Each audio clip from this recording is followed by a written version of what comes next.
ちだって手抜きはなし。私の奥さんを返してくれたんだ。あいつらは全員破壊されて当然だろうな。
Yo, it's me, JustJack, the guy who does trauma dumps disguised as GMVs. I've been playing Assault Spy for the last week or so, and yes, I am loving it so far, with a couple dozen asterisks tacked on. If you want to know if this game is worth your time,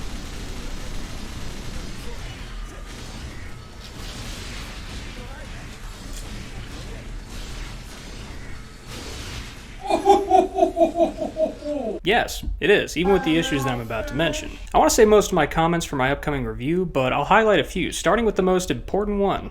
Performance issues everywhere, particularly when there's a busy environment, a large crowd on screen, almost any boss, or whenever you use your overclocked ragtime thing. Graphics are a bit simplistic, stylized enough to where it looks really good in motion, but you're not always in motion.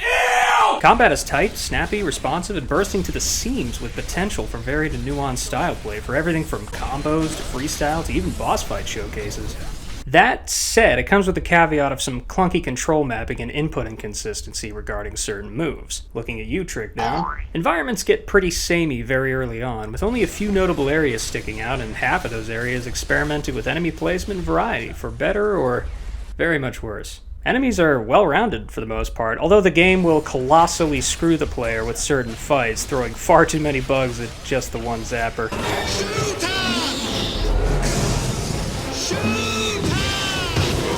As the game progresses, the backbone of the increasing enemy difficulty is almost always, what if super armor, but more?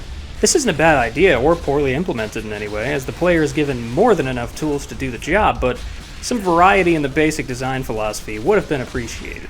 I don't know, make an enemy with dynamic movement similar to the player, where you have to be creative in your means of interception, you know? You gotta, like, toss the briefcase at them to reel them in, like, you gotta cut them off in the middle of their dash. Never mind. Some Dojo fucking rules. Basically better void mode from DMC5 with a hotkey for switching damage on and off. Every single enemy in every boss fight available for practice. Option to remove the HUD and cinematic finish toggle. Story is basic, but charming. Thankfully not taking itself seriously and not interrupting gameplay too much aside from one certain section. Boss fights are mostly great fun aside from Officer Spade Phase 2 and Kazuma 3. They suck. A more detailed and thorough review will come eventually, but at the time of writing I've seen about 40% of what the game has to offer, so it's gonna be a bit. There's a full other playable character I didn't even mention, a legit character swapper feature, which is fucking awesome, multiple combat challenge modes, 2 more difficulties to be cleared after normal mode, a whole separate campaign for the second character, and probably even more. I'll be talking about it all eventually, but for now, thank you for watching. Special thanks to Chaser Tech for the recommendation. I have a coffee, should be up there-ish if I did this right. If you'd like to donate and save me from setups like this, which I had to use to record this, or just to help me survive, because, you know, we live in current year, and things have never been worse.